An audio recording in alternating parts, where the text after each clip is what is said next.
ഇതാണ് ആംഫോറകൾ. 2000 വർഷം മുൻപ് റോമിലെ വീഞ്ഞും ഒലീവ് ഓയിലും കേരളത്തിലെത്തിച്ചിരുന്ന ഭരണികൾ. ഈ മൺപാത്ര കഷ്ണങ്ങൾക്കും മുത്തുകൾക്കും പറയാനുള്ളത് കേരളം ലോകത്തിൻ്റെ നെറുകയിൽ നിന്ന ഒരു കാലഘട്ടത്തെക്കുറിച്ചാണ്. മുസിരസ് പരമ്പരയുടെ 3ാം ഭാഗത്തിലേക്ക് എല്ലാവർക്കും സ്വാഗതം. നിങ്ങൾക്കറിയാമോ, ലോകത്തിൻ്റെ പല ഭാഗങ്ങളിൽ നിന്നും മുസിരസിലേക്ക് കപ്പലുകൾ വന്നിരുന്നത് നമ്മുടെ കുരുമുളകിന് വേണ്ടി മാത്രമായിരുന്നില്ല. സ്വർണവും വൈഡൂര്യവും പതിപ്പിച്ച ആഭരണങ്ങളുടെ ഒരു വലിയ ഫാക്ടറി തന്നെയായിരുന്നു പഴയ മുസിരസ്. പട്ടണം എന്ന ഗ്രാമത്തിൽ മഴ പെയ്തപ്പോൾ മണ്ണിൽ നിന്നും പൊന്തി വന്നത് വെറും കല്ലുകളല്ല, 2000 വർഷം പഴക്കമുള്ള ലോക ചരിത്രമായിരുന്നു. മുസിരസ് ഒരു കെട്ടുകഥയല്ലെന്ന് തെളിയിച്ച ആ കണ്ടെത്തലുകളിലേക്കാണ് ഇനി നമ്മുടെ യാത്ര.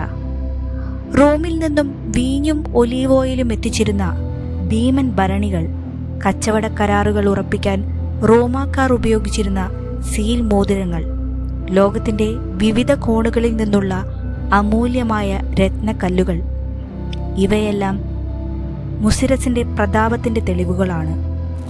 എന്നാൽ പുരാവസ്തു ഗവേഷകരെ അമ്പരപ്പിച്ചത് മണ്ണിൽ പുതഞ്ഞുപോയ 2000 വർഷം പഴക്കമുള്ള ഒരു മരക്കപ്പലിൻ്റെ അവശിഷ്ടങ്ങളാണ്. മുസിരസ് ഒരു വലിയ കപ്പൽശാല കൂടിയായിരുന്നു എന്നതിന് ഇതിനും വലിയ തെളിവ് ഇനി വേറെ കിട്ടാനില്ല. പക്ഷേ ഏറ്റവും വലിയ രഹസ്യം ഇതൊന്നുമല്ല.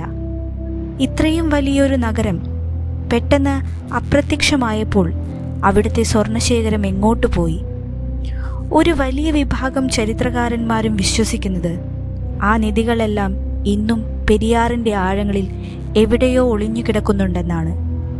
അപ്പോൾ ആലോചിച്ചു നോക്കൂ, ലോകം മുഴുവൻ സ്വർണത്തിനായി അലഞ്ഞപ്പോൾ ആ സ്വർണമെല്ലാം വന്നിടിഞ്ഞത് നമ്മുടെ ഈ കൊച്ചു കേരളത്തിലായിരുന്നു. AD 1341 ആ മഹാപ്രളയം മുസിരസിനെ മാച്ചു കളഞ്ഞെങ്കിലും ആ പ്രതാപത്തിൻ്റെ അവശേഷിപ്പുകൾ ഇന്നും നമ്മുടെ മണ്ണിലുണ്ട്.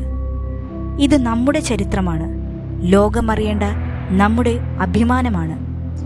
ഈ അറിവ് നിങ്ങളെ ഞെട്ടിച്ചുവെങ്കിൽ ലൈക്ക് ചെയ്യാൻ മടിക്കരുത്. കേരളത്തിൻ്റെ ഇതുപോലുള്ള അജ്ഞാത ചരിത്രങ്ങൾക്കായി ഇപ്പോൾ തന്നെ സബ്സ്ക്രൈബ് ചെയ്ത് കൂടെ കൂടിക്കോളൂ. കാരണം ഇനിയും പറയാൻ ബാക്കിയുള്ളത് ഇതിലും വലിയ കഥകളാണ്.